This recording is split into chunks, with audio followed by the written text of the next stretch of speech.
So, ladies and gentlemen, good afternoon and welcome again. Sorry for the slight delay. We had some small technical issues, but it's all normally solved right now.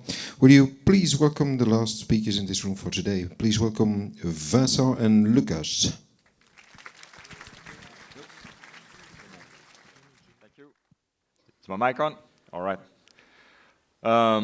When I was about to book my trip to come here, I went online and I was going to order a ticket, and I typed Antwerp. And to my surprise, actually, the first city that showed up was a city in the United States. So there's also an Antwerp in the United States. You guys who are from Belgium probably knew that. But I'm going to start with a little quiz. Do you know how many cities in the US there are which actually have the same name of a city in Belgium? You raise your hand if you think it's more than 20. All right, a couple of hands. Between 10 and 20? Yeah, all right. A few hands. Less than 10, but more than 5? Okay, it's going to be hard because there's as many hands every time. Less than 5? Okay, so the actual answer is 9. Let me go here to my presentation. So these are the cities in the US which have the same name than a city in Belgium. But actually, when you look it up, there's actually quite a few cities in the US that have same name than some European cities, obviously. That has absolutely nothing to do with NAV. That was just something something I thought I would entertain you with. Good afternoon, everybody. My name is Vincent Nicolas. I'm the principal engineer lead of the client team in NAV, and I have Lukasz Olbromski with me, who is an engineer on my team. We've been really busy last year, and most of the time we have spent on developing our tablet client for NAV. So I guess some of you have seen it already. Let me see a show of hands. How many of you have seen the tablet client already? Quite many people. Okay. So we're going to go through some of the specific tablet stuff that are new to the product, because there's a lot of interesting things you might not have seen already in the tablet. So let's get started. So first of all, it's on all the three platforms, the three major platforms, iOS, Android, and Windows, of course. So if you want your customers to get the tablet client, it's very easy. They just go on the store, and they look for the tablet client and for NAV tablet client, and they download it and install it like any other app from the store. I'll show you that in a second, how that works.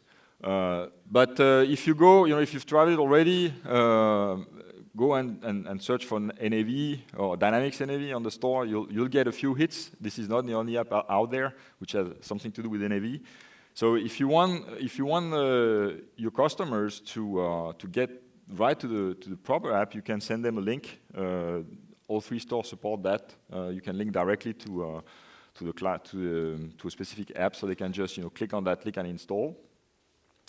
And so I'll show how that works. Ideally, you would once you have your system set up with your server and your application, you would go and format a mail and send it to your customers, containing all the information on how they can install the app. So let me show you how that works. So I'll switch to my Surface here.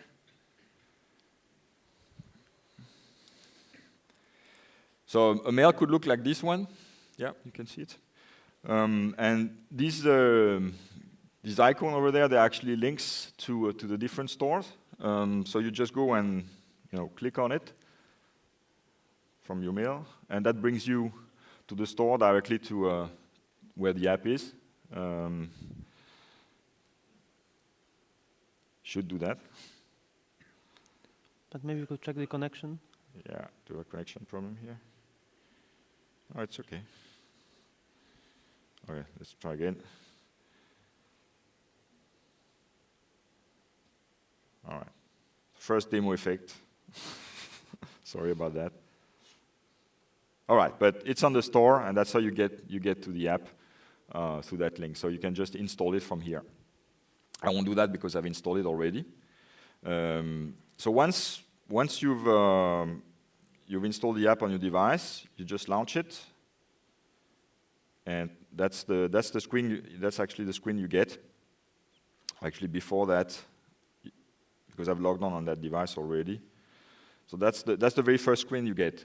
As you can see, the service name, which is the URL of your server, is pre-populated because I've logged on already. But the first time your users are going to use this app, it's not going to be pre-populated. And the URLs that needs to be entered can be a little bit complicated. So here's how you format the URL.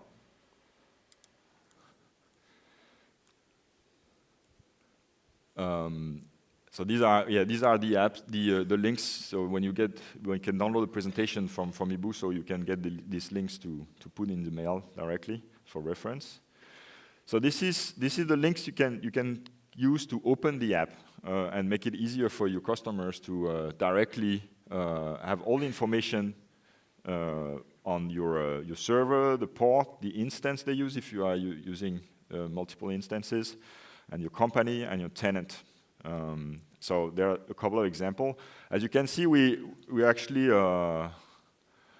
so the way it works is that when the app is installed on the device, we register a custom protocol, pretty much like on Windows, which is going to bring you directly to the app. So I'm going to demo that right now.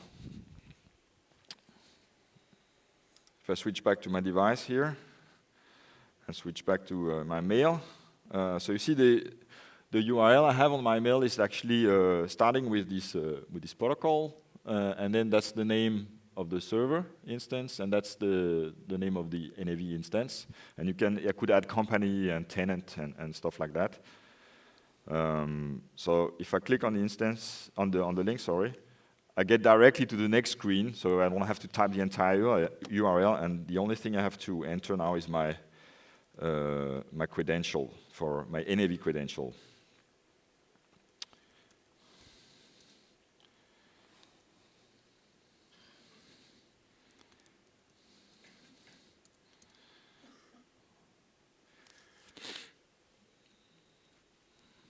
Here we go. So that's the wall center, how it looks on the tablet.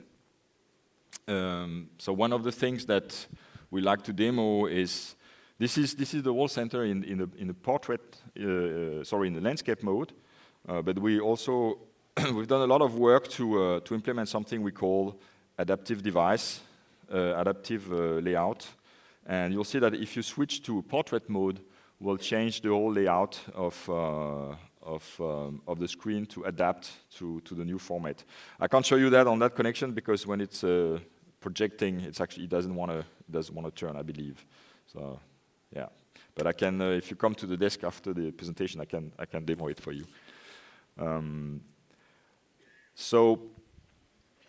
This is how you easily get your application to this application to your customers. Now, you might consider having a mail formatted like this to make it easy. Otherwise, it's can be a little bit cumbersome to get to the app itself and enter your credentials and all these things. So the only thing basically that your users have to do is enter their credentials from this link. All right, so let me walk you a few of these UI elements we have on this tablet experience. So we have no ribbon here. Instead, we have this pop-up menu that's popping up when you press the three dots. Tap on the three dots, and it's only going to show the promoted actions because, as you know, the ribbon can be pretty crowded and pretty busy. There's simply not enough room on the tablet to show all this stuff. So we made that decision that showing only the promoted action. So that's you need to keep that in mind when you build your pages. The navigation is on what we call the burger menu. It looks like a burger with three lines here. So that's your navigation here.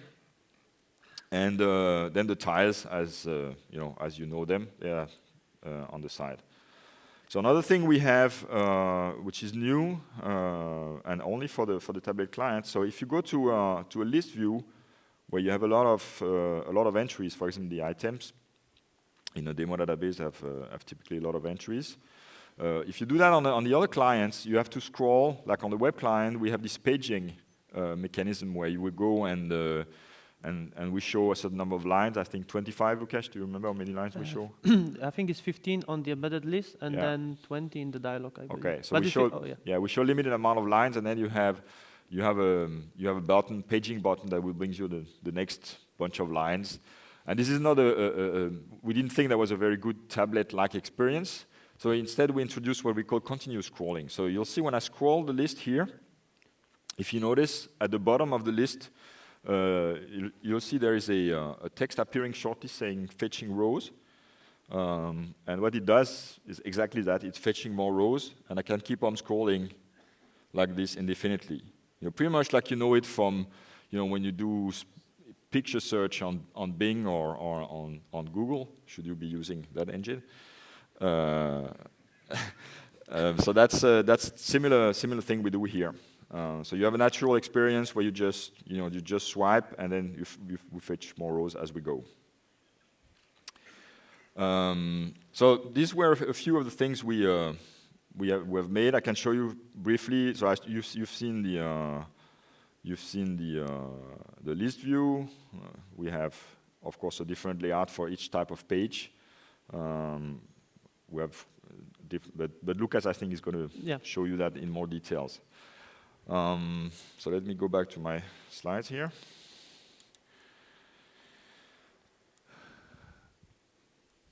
Okay, so I want to talk a little bit about the architecture of the tablet app and how we actually designed it. So the technology we've been using are HTML, JavaScript, and CSS, pretty much like the web client that you might already know.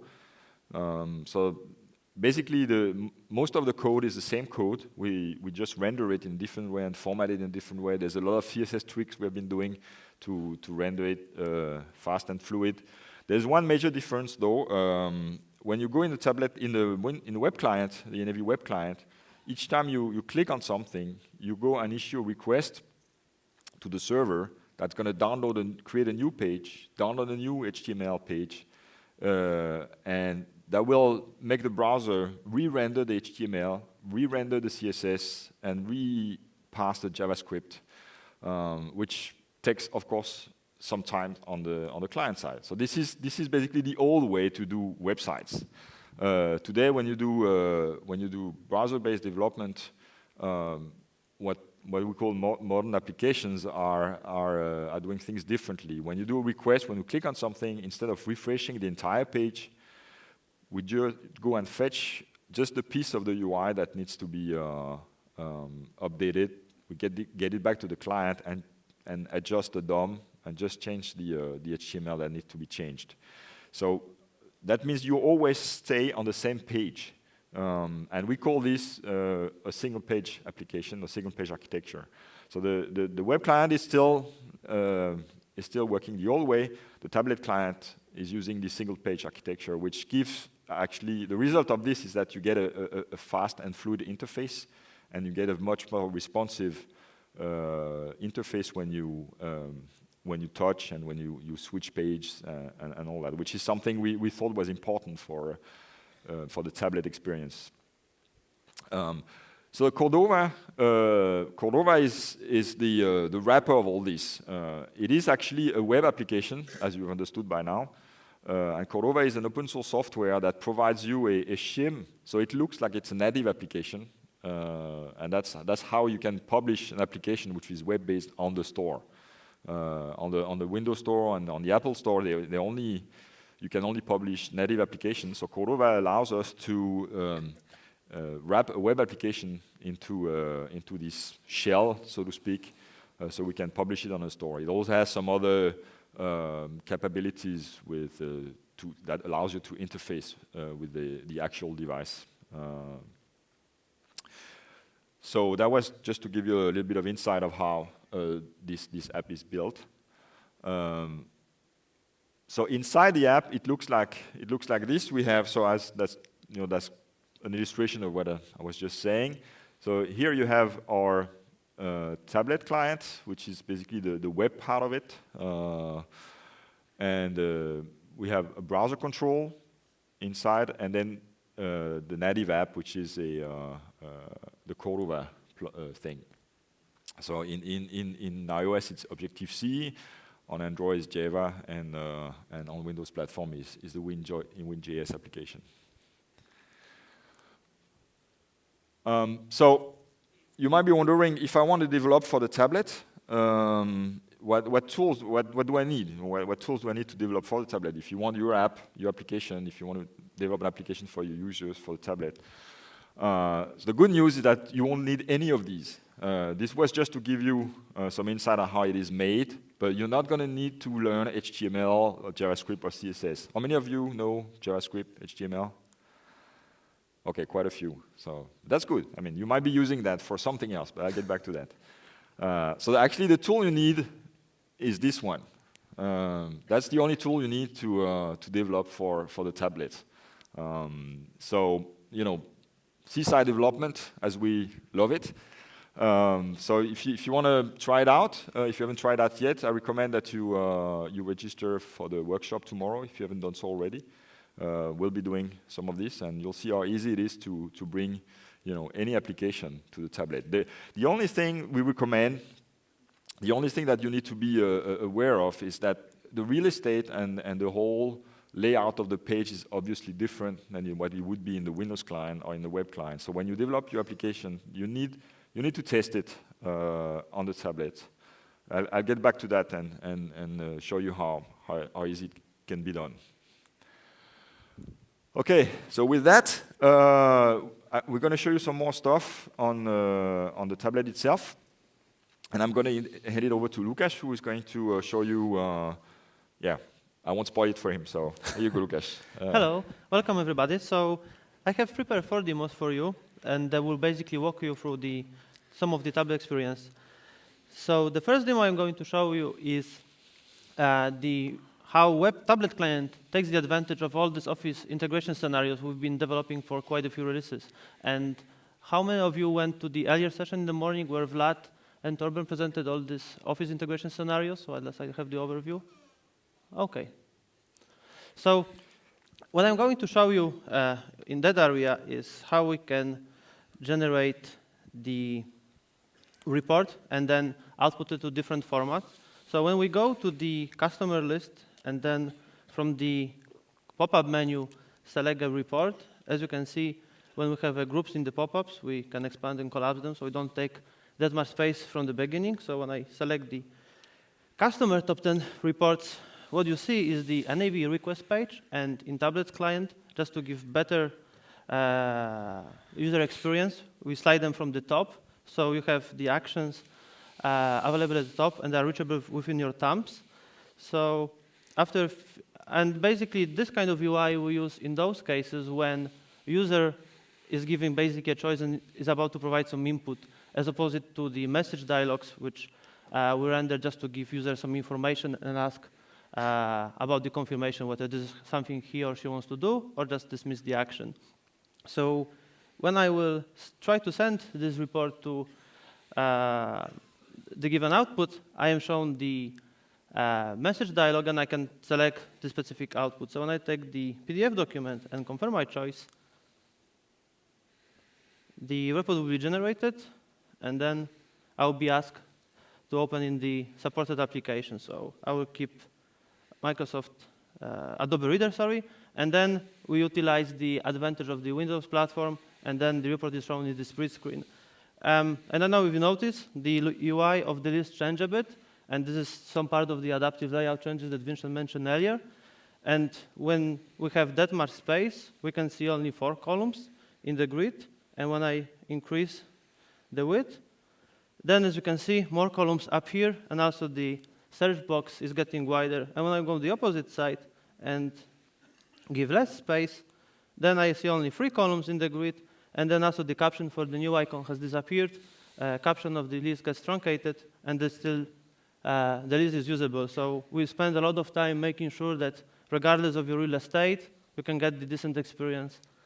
So this is how it works, and also you can, of course, select different outputs. So I can do the same with the Excel. And then the Excel application will be opened after the report is generated. So that basically covers the Office integration scenarios and how the tablet client takes the advantage of them. I just, during the meantime, clicked the specific row. OK, so when I go back to the, here is the Excel. It was open behind the scenes. So when I go back to the application, yeah. So the second scenario is basically a bit more real user scenario. So, and this is also what tablet client is primarily designed for. So imagine that you are a salesperson coming back home with a train, like normally we do in Denmark because the cars are quite expensive. So, and then you just receive a call out of a sudden, and then your customer is calling, confirming that the deal that you were discussing earlier is about to happen. And then you just sit on a train. Without tablet, you wouldn't be able to do anything. You will need to just write down all the notes, probably come back tomorrow to the office and continue from there. With tablet, you can just take the tablet, and I'm going to show you. You can just go to the list of the customers. And then you can use the search functionality and search for the customer you are going to create the sales invoice for. And then when you press enter, then the search has done. Have anyone of you noticed something different in the search functionality in the tablet client comparing to how it used to work? We have some T-shirts for a good answer. Yes? Yes, that's correct. So in tablet client is the first client that we allow to search on multi-columns. So I have a search for you. So thank you, Vincent. So I will show it again to you. So I will create the search value. And then I will try to Google it, Bing it. And then I will have Vince again, and then I have Vincent. So when I open the customer, and also something worth to highlight that you can tap anywhere on the row in the list, and then it brings you the card. And the tablet client, which is worth to mention, renders card page a bit differently. I'd like to spend a few minutes explaining the differences, because when you look at the web client and the Airtable client, then card and document pages, they look more like the same. So it's very hard to see the difference of the data that you're actually looking at. And tablet client for card pages, just because historical data for card pages are very important, like in the case of the customer, it's very important to know what kind of references with this customer, whether he's paying bills on time, how many open invoices he has, and information like this. That's why, can I get the clicker? It's on the table somewhere.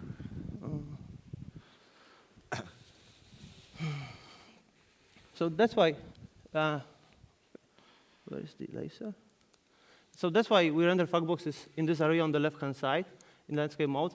And then actually I have two fact boxes, but because our adaptive layout kicked in, so then the fact boxes, they don't fit on the page, they will not be displayed. So also you need to consider this when you design your pages, how much content you can put for the devices that you're going to support, because it will affect how the page looks on the screen. And then, as we can see, you have two columns layout presenting all the data about the customer. So if I would like to proceed with creating the invoice for my customer, and for any chance I forgot how many items of specific kind Vincent want to order, I can just take the advantage of the extended data types, click on a phone number, and then I will be asked if I want to call Vincent, so I can use Skype or an application that I have set up, make the call, get the information, and take it from there. So if I want to create sales invoice, and I forgot to mention that here I use the small business profile, a specific version for tablet that basically got simplified, so then the tablet experience is even better and simpler, so you can make your task quicker. So when I'm at the customer card, I can quickly go to sales invoice, and I'll be presented, again, task dialog, just because this page is shown as model, and I can already proceed with filling in the information about specific sales invoice. As you already see, the information about the customer is already pre-filled based on the context I am, so I can just enter item number, and then the information is already filled in, and when I enter the quantity of 10 bicycles, I can just save it. And also, we add the functionality to make it easier that when you hit enter, the value will be saved, and then on-screen keyboard will disappear, so you can actually look at your data. But again, as Lukasz pointed out, it's very important to keep in mind simplicity when you design these pages for the tablet. Frankly, most of the scenarios you will do on a tablet, of course, so scenarios like this are pretty advanced already, but obviously you can imagine it doesn't take a lot of fields on this dialog before it becomes unusable. So keep that in mind when you design your application. Try it out on the tablet, on the real device, and you'll see whether it works or not. But the idea is targeting scenarios that can be done on the tablet, that make sense on the tablet. You still want the web client or the Windows client on a real desktop to do like head downs type of work. Yeah, and here also we have yet another example of using the integration with Office. So for instance, you can post and send this invoice, and then you are presented the message dialog asking you how you want to handle it. And of course, we have assets added to define the behavior of how save as PDF work, whether we want to show dialog or we don't want to show it. So we have the selection of the behavior. And then if I basically decide to send this as PDF, I'll also get the invoice shown as PDF, and also I will be having them shown side by side together with the NAV application. And as you probably noticed, now adaptive layout also kicked in, and just because now there is less vertical space for the card page, the adaptive layout switched to the portrait. So then fact boxes have disappeared, and this is what we called focus on content mode, that what you are focusing is the content, and fact boxes are also available, and we show all of them in expandable collapse panel. So you are able to see all the historical data about your customer, and you can already embed all the information that are very important about specific entity, in this case, customer. So when I will go back, so that's everything about creating the size invoice. And then the last demo I have prepared is basically how to put an image that fills the role center and the content area. Because probably you can easily imagine that when your application is very simple, you might end up in a situation where there is no really specific content you want to put in the content area. And the content area is this white part of the screen that you can scroll up and down. And the one on the left-hand side, we call it navigation area, where you have all the navigation aids. So in order to demonstrate this to you, we have created new profile called Big Image. And I would also, how many of you experience difficulties or a bit not intuitive experience of changing profiles in the web client? Or that was very easy? Nobody, that's cool.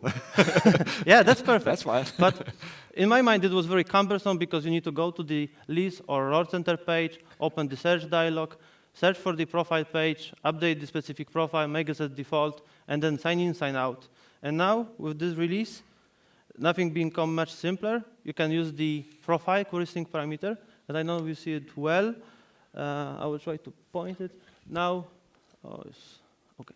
Now we have this parameter profile, and then you just type the name of the profile, and then after you connect to this URL, then you already be running in different profile, which I think it hasn't been so easy ever in NAV. So I hope that you will take the advantage of that functionality. So question mark at the end of the URL, and profile equals, and then the name of the profile. That will bring you directly to the profile of which name you've put in the URL without having to change it into the profile ladder. You don't have to go and change it for that particular user as a default profile. So that gives you also an opportunity, back to the first slide I had, where you can manufacture your URL to get directly to the right page and into the application. You can add that as well. That will also bring you to the right profile, by the way. Yeah, actually I was wondering how many jobs I should prepare for all those times when NAV is loading, and I think I counted up to 10, but I hope it will load soon. Maybe the network is... Maybe there's some connectivity.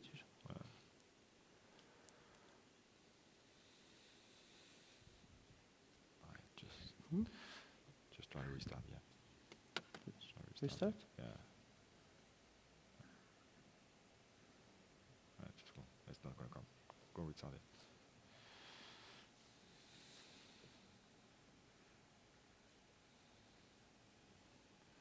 Yeah, so as I mentioned, like this is the example of very simple error center, and then as you probably can notice, this very big white area. And then if I also received some of the feedback from customers that would be really nice to put the company logo to fill that content in. And this is basically what we introduced for tablet clients. So I will show you how to do it. As the preparation work for this page, basically we added simple part that contains one field, which is an image that points to the company information table. So I will go to that page and edit it. So I am presented again the company card page, and then I can just go and select a picture. So this is how the file chooser looks in the tablet client, and then already we take the advantage of the native file choosers, and we can go up. So using pictures. Yeah, actually, that's where you kill me, Lukasz. I forgot to upload the picture there. Okay. Yeah, but just take a picture with the camera. There'll be, just anything. Okay, I will just disconnect the keyboard. And how do you actually take with Surface? Do you know? Or maybe someone can help me. Technology always can surprise you. All right, we'll show that later, right? Let's keep that. Yeah.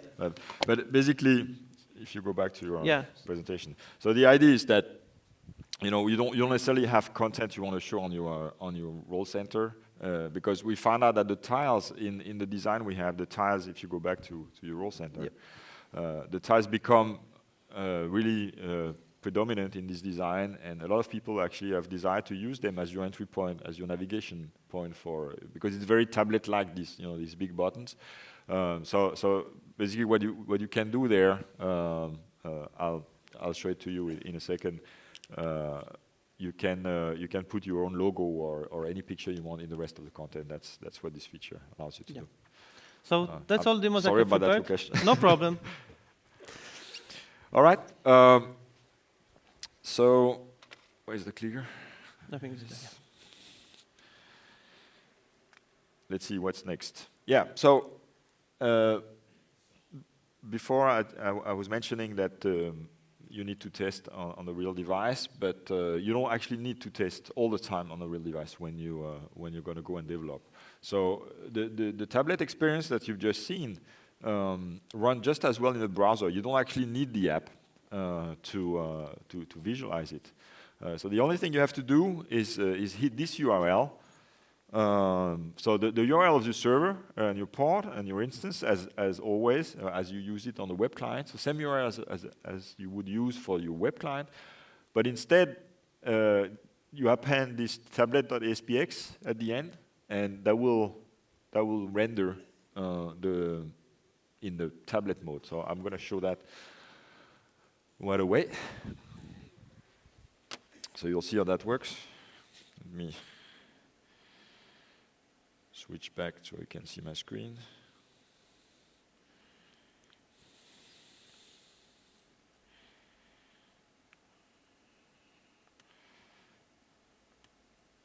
All right.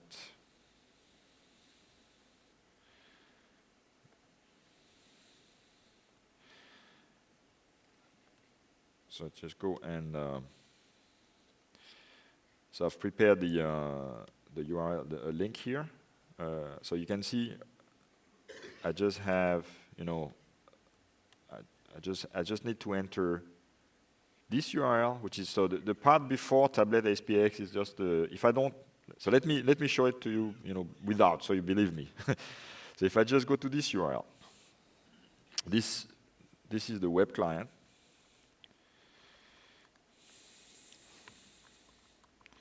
So I just log on here. And this is the web client. So that's how it looks like, right, as you know it. Now if I instead go tablet.aspx here, then it's a tablet client. And I didn't even have to log off and log on because I'm already logged on with the same user. So basically when you go and develop for your for the tablet, you can test on your machine, on your Windows machine, directly in the browser. So if you come to the workshop, we'll do a lot of that. That's really easy. You develop your pages as you always do in Seaside, and you go and just press F5 in the browser and refresh the page to see your changes as you go. Now that doesn't really replace a real development or real testing. I mean, on the device, you will always need to test ultimately on the device to make sure everything works as it should. But there's something else I want to show you. Because there is a lot, we support a wide range of tablet, and so we support, of course, the Surface and iPad, but also Android, and especially Android have it's a very fragmented market, as you know. There's a lot of devices out there with different resolution, different form factor. You can use Google Chrome. Google Chrome has really cool feature which I'm going to show you in a minute. By the way, if you want to have an idea how your tablet application is going to look like on the Surface, then use Internet Explorer.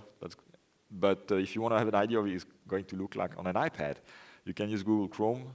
That's going to give you almost the same rendering that's on the iPad. Now that's because of the browsers libraries that are used by the iPad versus the Windows platform. So it's always a good idea to try it on both. But we did a lot of work to basically shield you from all that stuff. You shouldn't have to worry whether it's an iPad, a Windows platform, or an Android platform. It should work on all three platforms. There are very, very small differences. They are so small I don't even bother mentioning them. So the idea is to, we've done the work so you guys wouldn't have to do it. But anyway, so the cool feature I wanted to show you in Chrome was, if you go and press F12, which is the developer tools for Chrome, so you'll see a whole bunch, what you see on the left side, on the right side here is, how the HTML looks like and the CSS and all that, which is also great. But they have this device simulation mode, so you can go and select. You see there are a whole bunch of devices here. And let's say you want to develop for the Google Nexus 7, which is a 7-inch tablet. You select this particular device, and the screen and the resolution are going to adapt so it simulates that device. You can see how it's going to look like. And you'll notice that we render fewer tiles, for example, on this one. And that's also what you will see if you start a tablet client on the Google Nexus 7. That's how the rendering will look like. You will have, you see how much of the area you'll have to scroll on for showing the different parts you have on the whole center and all these kind of things. So I thought I'll share this with you because then that allows you to do a lot of testing directly on your browsers and without having to invest in a whole bunch of devices, especially if you're doing team development. You only need few devices to do your final testing, but you can do 80% of the development on the browser. Actually, that's how we worked. Of course, we bought a whole bunch of devices to test, but most of the time we are using the browser and testing on our Windows boxes when we develop. So that was the development experience. Let me go back to my presentation. Yes, the next thing I want to talk about is the deployment, because we have, through our TAP program and with the people who have been already using and deploying the app, we have had a lot of issues with the certificate. So I don't know if you noticed, but all the URLs we have been using to log on to the server are using HTTPS. And for various reasons, HTTPS is required from the device. So let me get back to that in a second. So this is the regular development topology you have for your application. There's the server and the database and the web server, and that could be either on premise or in the cloud. It doesn't really matter for the topic here, and your internet could just as well be an intranet. But the problem is that, so you might have noticed that if you install the web client from the demo, from the installer, you just install the demo and install the web client. What we do is we install what's called a self-signed certificate, which means it's not a real certificate, it's one that you just can make yourself using some command line tools. But that means that what it means is that this certificate is not trusted by your browser. So when your browser sees this certificate, it's used to encrypt the communication, but it doesn't, it's not registered. When you go and do a payment online, the certificate that I use are known certificates, they're trusted certificates. So that's why Internet Explorer will show you a green bar. I don't know if you've probably noticed that. That means that everything is okay, the payment you are placing is secure. But if you use a self-signed certificate, the browser warns you about it, and it tells you, you are going to a site, it has a certificate, but I don't know who this guy is. So it's going to give you a red bar on the address bar. But you can choose to continue and view that site anyway. And this is all something that takes place in the browser. You get a dialog box telling you this site is potentially harmful, do you want to continue and all that. I'm sure some of you have experienced that. This does not exist on the device, or we would have had to implement all this interaction if we wanted to provide a similar experience. So instead, we chose to say, okay, you have to use HTTPS because we support the different kind of encryptions, and if you don't use HTTPS, your password and username might be transferred unencrypted on the wire, and of course you don't want that. So that means that you need to have a signed certificate. So the solution is to acquire one. Usually it's you can buy one for a fee which is about I'm not sure, but it's something about $500 to $100 depending which provider you're using. And you need to install it. So that's a one-time, that's a subscription, but you only need one certificate. You don't need one for each client. You only have to have one on your web server. That's all you need. It's just a file you copy, and it has to be manufactured, relatively to the name of your domain that you're using. So only you can use it on your own domain. So you'll need to invest in that if you wanna be serious about providing tablet to your customers. Alternatively, you can use there's other ways and where you can actually use a self-signed certificate, which can be good for development. And we have written a blog post that describes how to do it. It's a little bit tedious. You have to actually install and trust the certificate on the device. It's different on all three platforms, or that is done. But if you want to do that, if you're interested, at the end of the presentation there is links to the blog post, or just look it up on the NAV team blog. It is there. There's a very thorough description of how you can do that kind of thing. All right.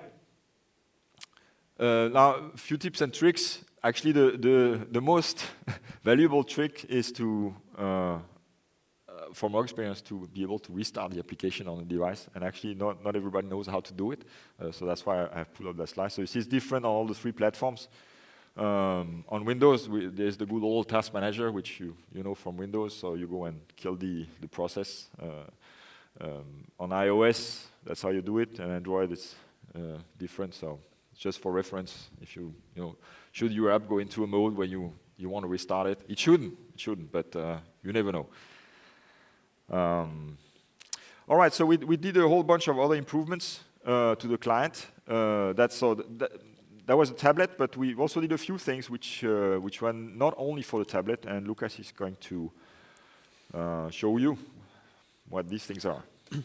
Yeah, so I guess you probably noticed that I don't do much PowerPoint, and there are two reasons for it. One is that I wanted to actually present as much of the cool features we did for both of the clients, and also is the second one. Just before I went to this conference, my wife showed me the article containing the interview with Satya, our new CEO, and then he said that people over 30, they do PowerPoint, and people below, they use new tools. So I decided to have no PowerPoint whatsoever. So what I'm going to show you about the new improvements, there are basically four things. One of the things we did is to improve how the mandatory fields are working. So before we were supporting only mandatory fields on the primary keys. Now we hide the behavior, and I'm going to show you how does it work. Also, we improve the rendering of the totaling on the document pages mostly. So the next thing that was very well needed by many of you, and we got this feedback, is to support fixed layout in the web client. And then that works very nicely in both of the clients, tablet and web. And then the last thing is because we utilize the same framework between two clients, so also the web client took the advantage of the features in the tablet client and also support some of the adaptive features that I'm going to show you. So I will start with presenting to you the mandatory field behavior, and I will use the same scenario as previously about creating the sales invoice. So I will switch back to the original profile we started. So I will just always. Now everybody know the password. It's a super secret password. Don't repeat it to anybody. Yeah, that's why we start first. Otherwise, iPad will show it to you. So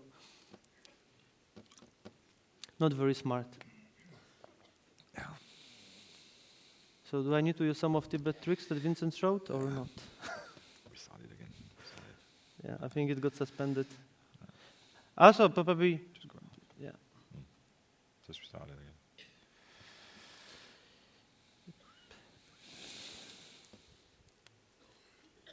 All right. Yep, the application is back. So if we go to create sales invoice, and then we start from the role center this time, then you will see that this is the document page in tablet client. And if you remember how the card page looked like in tablet client was a bit different. So as you can see, there is no factbox area on the left-hand side. This page actually doesn't contain factboxes, but if it would have, they would be on the right-hand side. And that's the difference in the landscape mode. And here is just because we're creating the document, and the document is important at the time of the creation. Later, you don't have to actually go back to that and see the historical data. You just need it, how it looks like at this particular view. And also the other difference is that previously when we were creating sales from the customer, it was shown as the task dialog just because it was run as modal. And here we have, as we call it, full screen page, where you have a bit more content. So also it's something you may want to consider when you design pages, because task dialogs get a bit less real estate because they need to have side margins that looks like the task dialog. So on this particular page, I have actually two fields that are mandatory. One is the customer name, and the second is until number. So I'm going to fill in, and then you will see how the behavior is through the time. So, and this is the example also of the lookup run modally. So then I can search. I have the text box area on the right-hand side that I can use and search for the customer I'm interested in, or I can just basically pick from the list. And like Vincent showed you earlier, continuous scrolling works here as well. So I will pick exemplary customer. As you can see now, the mandatory field indicator is gone. And when I go to the item number and type, okay. I want to disconnect or reconnect the keyboard. No, I think it's just because it's saving, so it's just locked. Oh, I think that I'll just disconnect from the keyboard and hold it. Yes. So now when I save, as you can see, mandatory field indicator has disappeared, and now I got yet another one for the quantity field, just because for item, it is important to also fill in the quantity. And this behavior also is controlled on the CL side. So now you have the flexibility of making any field mandatory and also control it on the CL side based on your business logic. So you have full freedom and power of guiding your users how the specific data should be provided. So it used to be something that was only for, I mean, you've seen the red star before, but there used to be something that was only for ID fields, which were set as mandatory. But now we enable this for all the fields. So you can enforce the entry of any type of data now. Yeah, and the other thing I want to show you on this particular page is actually totals, that the feature they introduced the small business application last release. And I don't know how many of you noticed, but there's a difference in the rendering. And does any one of you know how we used to render this kind of layout in the previous release? I have a few more t-shirts, so don't be shy. Sorry?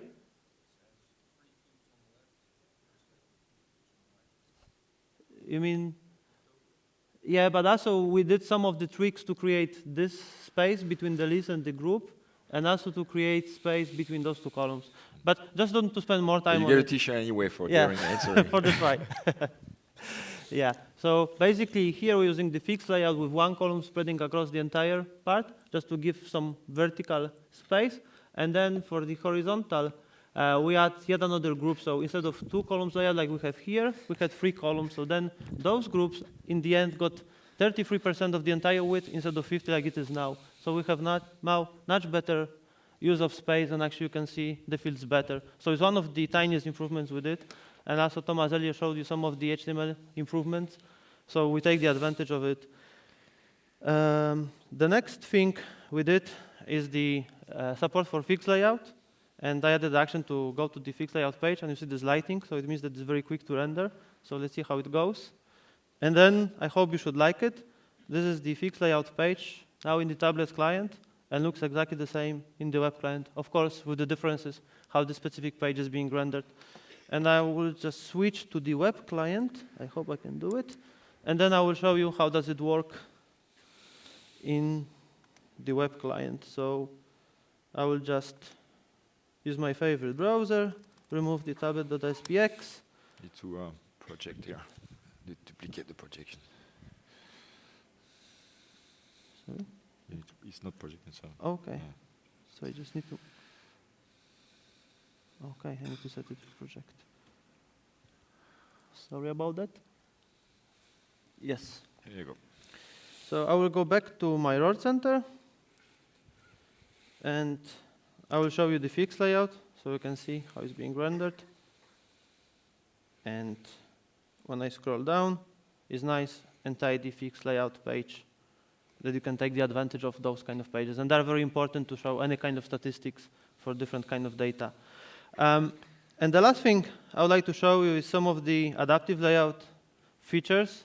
So now this is the row center, and as you probably can see, by default, we render all the content in 2 groups, 2 columns.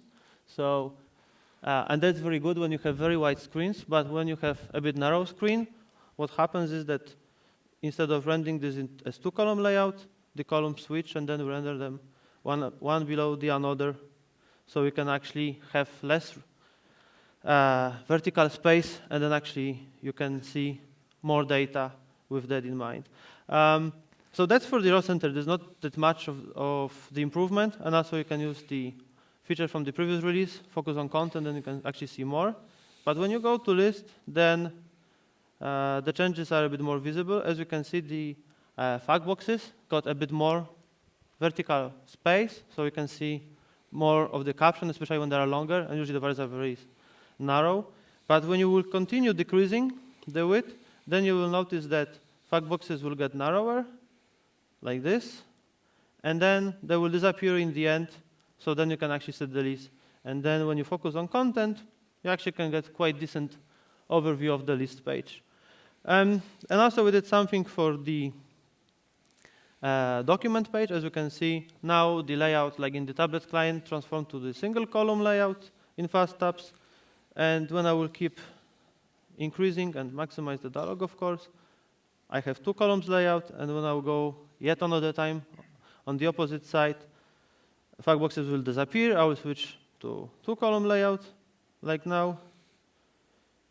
As you can see, I have 2 columns, and the fact boxes disappear. This is the single column, and I can keep going, and then the captions go over the values. So then actually I can display the document page on basically 200 pixels, which is quite a, I think, very, very narrow. And then, of course, Ribbon adapts to it, and all the groups get compacted. So that's all the demos I have prepared for you. Thank you. So Lukasz, can you please switch? You're done with the Surface, right? Yes, I'm done. Can you please switch to the iPad? To the iPad, yes. Then yes. Okay, so the next thing I want to talk about is is extending the tablet client. Last year, how many of you were at the conference last year? So if you've seen our session on the client, we showed and demoed how to do an add-in, a UI add-in for the client using HTML and JavaScript. So I won't go through the demo again. There's lots of resources on the net that demo how to do that. We have walkthroughs in MSDN, and there are also people at Veco who demo how to do that. There are some videos on YouTube that show you how to do that in details. But I want to repeat the message about if you have we still support the .NET add-in framework for UI, but if you want to do future-proof add-ins, if you want to invest in this UI, you have to switch to JavaScript and HTML, because that's the only technology that is cross-platform and supported on all the clients. So if you do an add-in or have an add-in which is developed using the .NET technology, it will only work in the Windows client. If you do the same thing in JavaScript, and you can do everything that you can do in C# and .NET, you can also do in JavaScript and HTML. Your add-in will automatically be rendered and surfaced in all the clients. That's the Windows client, the web client, and the tablet client. So if you want your add-in to be on the tablet, there's only one way: it's HTML and JavaScript. So I'll show you actually some of the fact that now we are on the touch interface. I hope this works. Yes, here we go. So now that we are on a touch interface, that gives you the opportunity to do some cool scenarios. See, that's the trick about restarting the app. Very useful. That's how it is. That's how it works. All right. So by the way, so this is how it looks on the iPad. I could be lying to you. It could not be an iPad, but it is an iPad.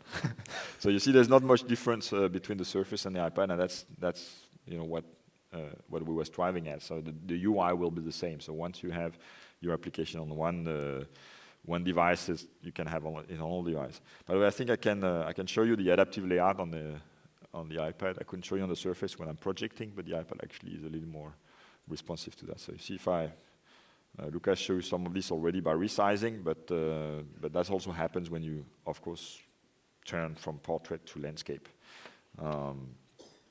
Anyway, so I have a small add-in I want to show you. If I go on the sales invoice, take any sales invoice. No, that's not the sales quote, sorry. Yeah. There we go. If I go on sales quote and open any sales quote. So I lost the connection. There we go. So what you see here is a JavaScript add-in which I've made, and that's for if you want to sign the document directly on the tablet. You can take a pen or take your finger and you can just write in the box. So that's scenarios you can do with the tablet, and you can go and actually save the picture into. You can have a blob field in your table, and you can go and when the user press accept, you can go and save the signature and save it for later, either printing or for reference on any type of document or page. So that's just an example of the cool things you can do with JavaScript and HTML and with touch on the device. This particular add-in, I've published a sample on our blog team site, and you can actually download the code for this from the MSDN sample library. For those of you who are coming to the workshop tomorrow, we're going to do some tablet development, but if you're very fast and you can go through what we have on the program, then we can look at some of these things if you're interested. All right. So yeah, there's a slide on the deck with all the resources. So when you download, or if you want to download the presentation, there's all the links to how to the blog post I was talking about. I've been talking about during the presentation, there's plenty more. I just choose these ones as the because that's the one that I've mentioned during this presentation. But there's a lot of resources out there we've put out there for getting you started. Sorry, sorry, Vincent. Yeah. And also, if you go back. Yep. And also, there is this link at the bottom, and that explains step by step how to add the image to the raw center. So, because we couldn't make it here, so then you can go and refer to the article and basically go through it, and then you will see how the page looks like in this particular case. That's the demo that that Lukasz was showing you. It's described there step by step. All right, so. The message we wanted to convey to you guys during this presentation is that there's absolutely, almost no learning curve for developing for the tablet. The development, development process you have, you can develop the same way that you've always been developing, and you can get your app very easily on the tablet. That was our goal, as you can see, there's basically no effort. The only thing you have to be aware of is the real estate, and which is obviously smaller than it would be on a desktop, but also the user experience. You really want to think of your application and your user as using touch, so not too much keyboarding. So keep these things in mind. There's a lot of possible reuse. I mean, the pages you have already, you can take a page you have and see render it on the tablet, open it on the tablet, see how it looks like. Maybe you can use it as it is. Maybe you can't. Maybe you have to tailor it a little. But basically, you can reuse what you already have.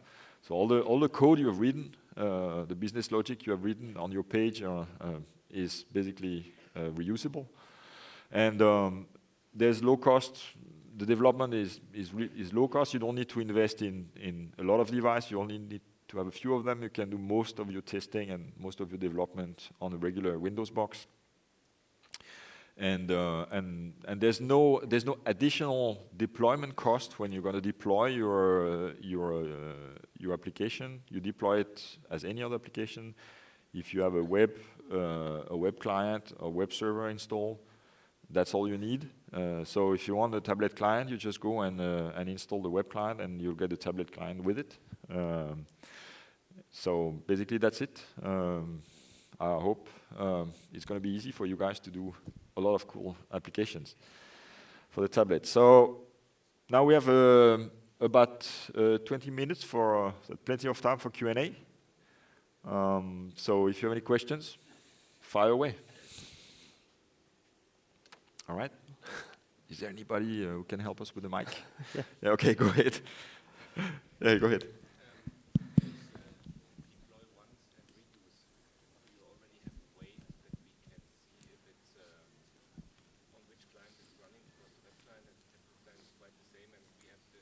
When you suggest to keep it simple on the tablet. Yes. We have the visibility. Yes. Yeah. Is there already a way that we can? So the question. The question is, I repeat the question so everybody can hear. That's a very good question. The question is there a way, do we have a way to differentiate, I guess you mean in the code, whether we're running on the web client, on a tablet? And the answer, unfortunately, is no.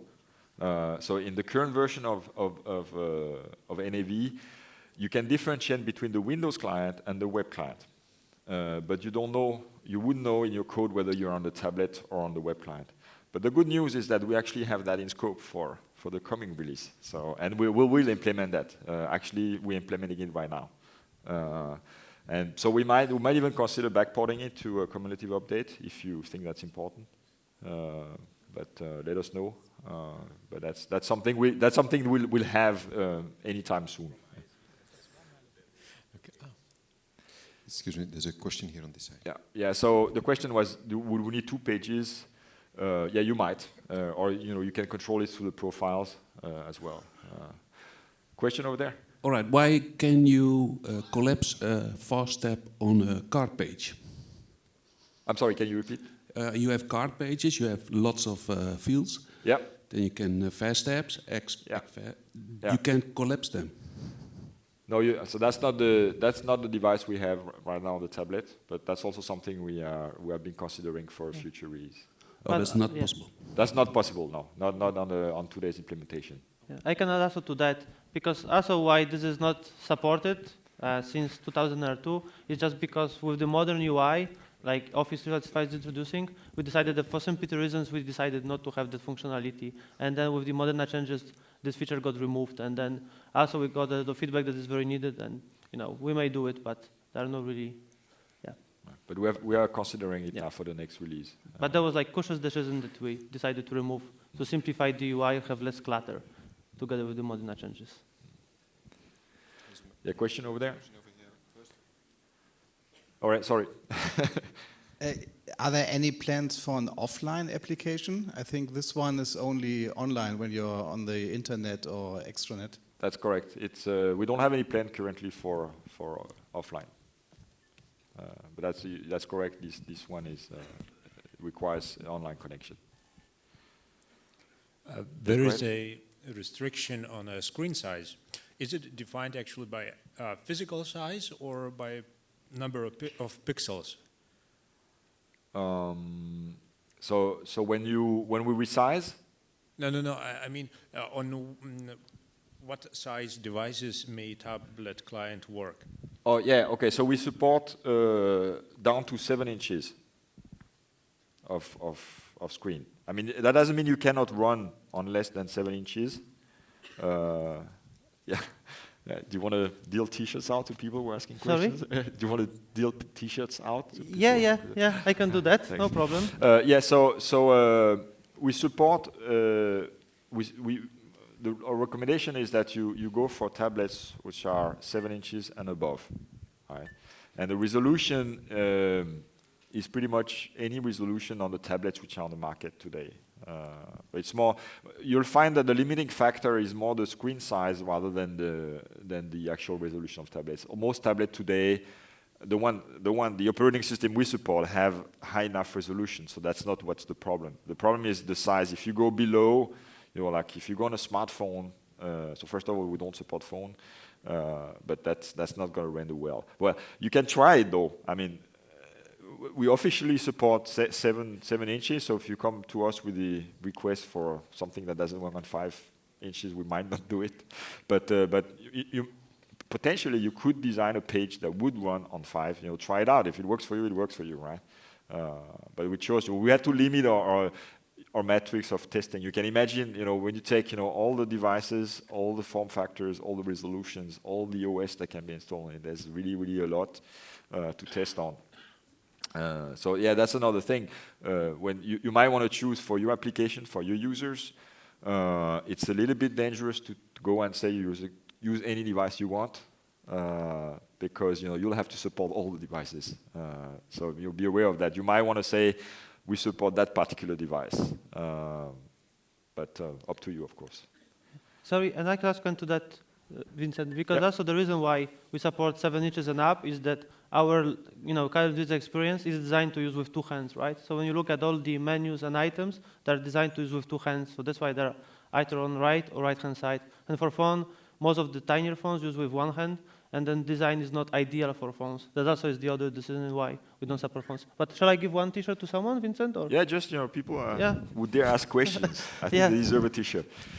The question over there. There you go. Yes. Hi.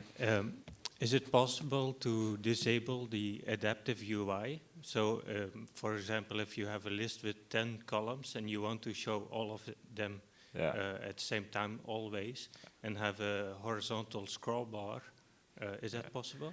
You mean on the tablet? Yes. No, it's not possible. So right now, we will cut your columns. So we made that choice very consciously because we want the development to and the developers to really think about providing a simple user experience on the tablets. But now we realize, that's the decision we made. We've got a lot of feedback on that, especially the number of columns. We knew that would be a sensitive area, and that would be something that people would challenge. So I can tell you that we are actually looking into providing some solution to that particular problem for the next version of the tablet. But we are aware of the fact that it is a limitation that we try that get back to us and tell us how that worked for you. This limitation. Can you actually make it work? Can you make your scenario work with this limited number of columns?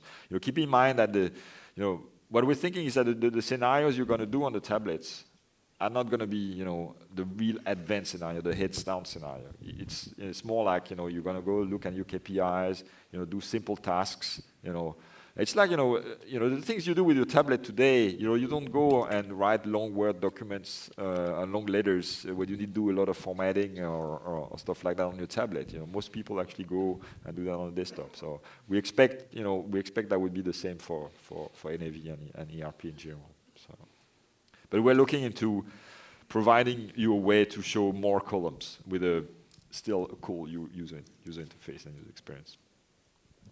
In case you run into troubles with the rendering of your page, is there an alternative for the Control-Alt-F1, the About This page you have in the normal client? So you mean what type of troubles are you thinking? Normally you can say Control-Alt-F1 on the Windows client to show up on which page you are.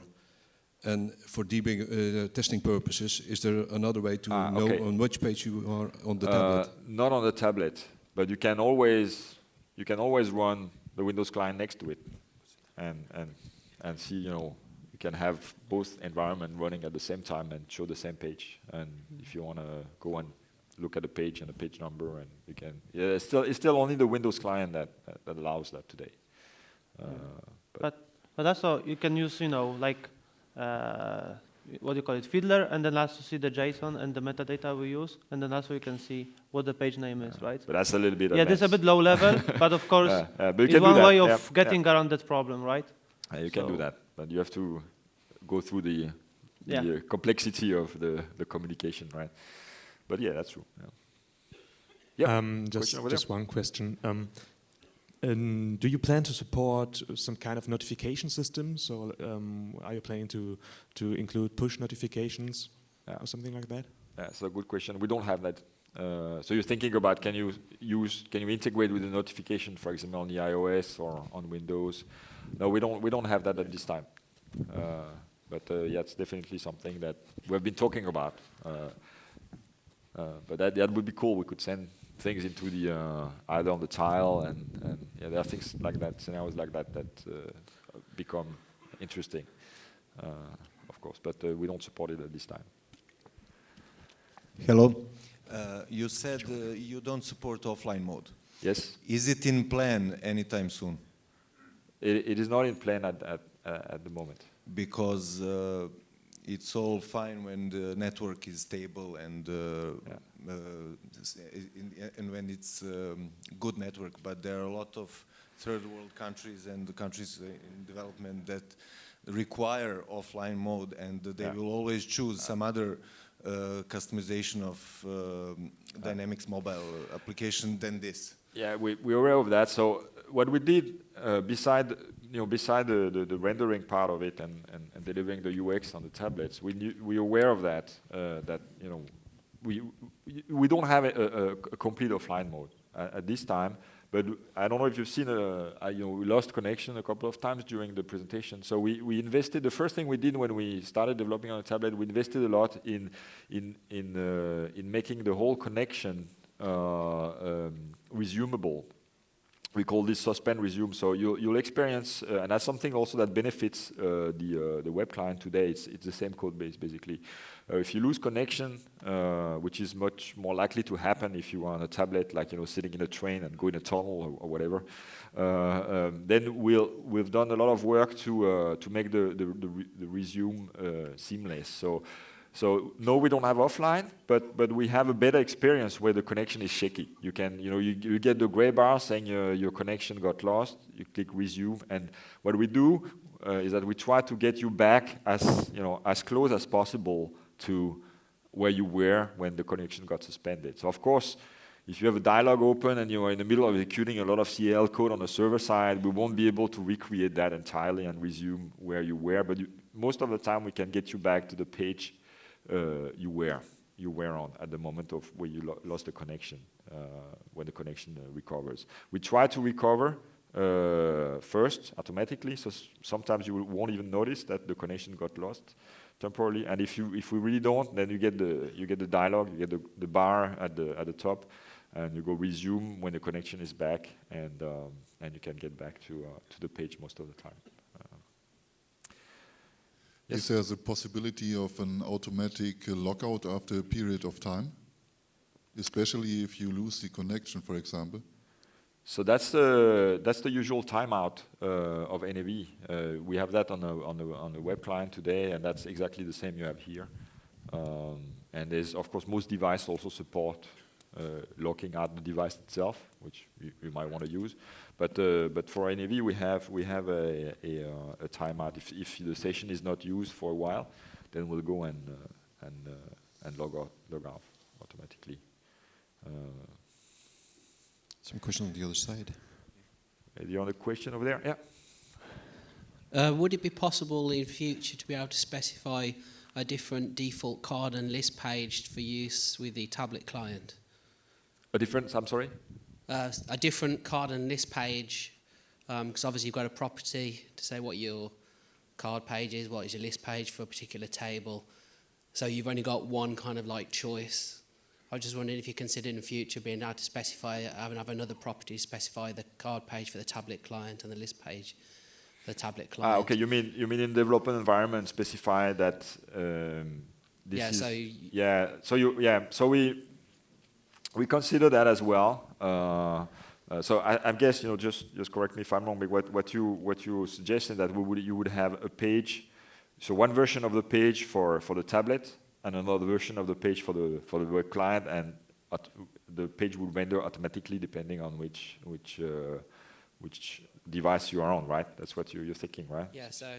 So if you go like from a list and you open the record, instead of opening up just one page, and it has to be a compromise between so you would go and on say two different clients. If you had two properties on the one time, if you were on the, say, like the Windows client, you'd open up one page. If it was on the tablet client, you could open up a different page. So again, you could customize for running on the tablet. So you would customize in the development environment. So no, we don't have. That's also something we discussed. At this stage, we don't have any plan on implementing that particular feature. It's all the reason why we didn't go that way was first of all, we wanted to provide as much reuse as possible for people, for the existing pages. So the idea was that you could take any page you have and basically rendering on the client. Actually, most of the apps you've seen is what we call the mini app. It's not made for the tablet originally. That's the app we had. So we didn't actually went and develop an app for the tablet. We had this one which was for simple use, that was our target app. That was the app we used for testing the tablet. So that's the idea behind it. Keep in mind that if you go down that route, you're going to add to the complexity of your application. You're going to branch. In essence, you're going to branch your code into two paths, which you will have to maintain. We didn't think that was a good idea. Now we'll, let's see how the future goes with this. Maybe we'll have to do that at some stage. But I'd rather advise you to use the profiles. Use maybe if you have pages which are very complex, don't put them in your tablet app. Use a different profile for your tablet app and just go to the pages or do a simplified version of these pages. That's what we recommend. Hi there. Is it practical for a partner to manipulate the native CSS to brand or reskin the tablet app? So, good question. Are you asking whether it's practical or if it's doable? So it is not actually something we. So it's possible, yes. I mean, we can't prevent you from doing it. The CSS is available on the web server, and you can actually override it if you want, like any other web application, if you have access to the server. Now, that was actually a feature we have been considering, and we might do it at some stage. So basically, there are many ways to do that. What we would like to do, if we get the time to do it, relate to all the other features we want to do for you. We would like to isolate the CSS, like the few CSS stuff that you could override easily, like in one file. So you would go and you could say, okay, change that color of the tile, or color of the background, and like the 5 things that would be interesting for you to brand your application. Actually, now that you mentioned that, if you read in the small pamphlet that comes with your badge, it says that on the description of this session, it says that we will also talk about some more advanced things, advanced scenarios, if you want to, do your own app on the store. That's what it says. Actually, I didn't talk about that, and there's a reason for that.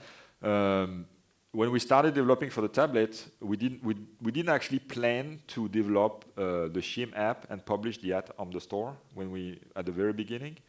Our idea was that we would only do the web part of it, so the /tablet.aspx that I show you in the browser, and we will let you guys do your own app. The idea being that you could brand it with your own partner name, or your own ISV name, or whatever kind of branding you would want to do, and then you could publish it under your company name on the store.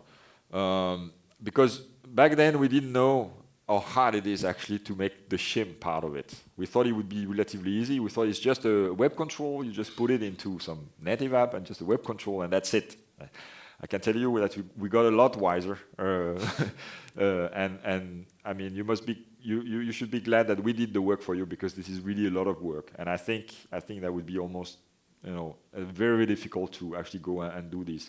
Now we know how to do it. If you want to do it, it's possible, but it's really a lot of work, and our intention was to actually shield you from all that these technicalities, and we published this app for you guys so you wouldn't have to do that work.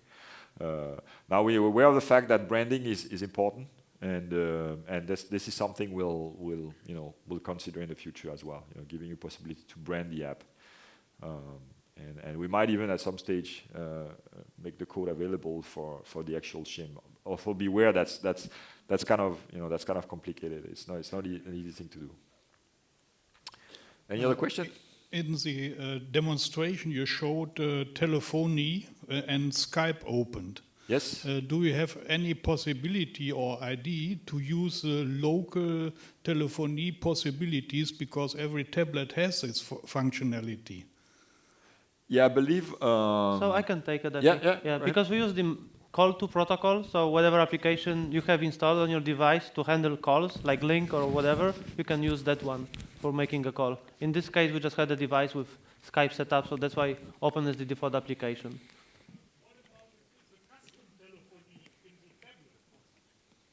Sorry, quick, yeah. Can we use this function? Every tablet has a possibility to phone without Navision. Can we use this telephone by Navision?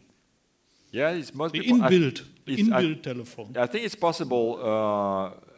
If you, as Lukasz said, if this application on your tablet actually recognize the protocol, which is the one we put in the tablet. What we do, the way it's rendered, you see, it's rendered as a link, as a hyperlink in the tablet. You can tap on, and there's a tag in front of it that says that this is a telephone number. And if your app on the tablet support that protocol, that should work. That is not something we have. It would be depending on the app whether it's supported or not. But we know for a fact that you can install Skype, it works. You can install if you only have Link is going to work. Link is going to kick in. Or if you have any other third-party app that is supporting the telephony protocol, that would be the one and that's your default one. That's be the one going to be launched when you tap this link. So try it out. Try it out. Just take a customer card and put a telephone number in it and see if it works. Hey, am I able to hide and show fields on the page by an action or something? So is there personalization on the page? No, with some code, with an action so I can to hide. Yeah, actually, I can. Yeah, we can do that. And there's some pages in the SMB profile, small business profile, that actually do that. So I think on the sales invoice you can show additional bill to address and stuff. So we can use the actions and show and hide. So dynamic visibility is supported. But by code, that's by right. code. Yeah. But we can control in CI by expression and then show hide items, and you can trigger this by actions. Yes. Yeah, that works. That works. There's another question here. Yep. So the profile parameter in the service URL, is that something that's also supported in the other clients, even the Windows client? It would be handy to make a quick switch to another profile. It's supported in the web client for sure. Whether it's supporting in the Windows client, I don't know. I don't remember. You'll have to test. But yeah, give it a try. Yeah, shoot me a mail. And I'll find out. Okay. Or find me in the expo room, in the expo area later on. I'll find somebody who can answer that question. But I that's a good question. I don't remember. So you mean through the the regular protocol? If you go like MS Dynamics Nav and yeah, I'll find out. I don't remember. Sorry. Any other question? Yeah, we have 40 seconds. All right, if there's no more questions, thank you all for attending that session. That was a pleasure. Thank you. Thank you, Vincent. And actually, thank you, Lukasz. Actually, I've been asked to announce that the next important thing is the dinner. So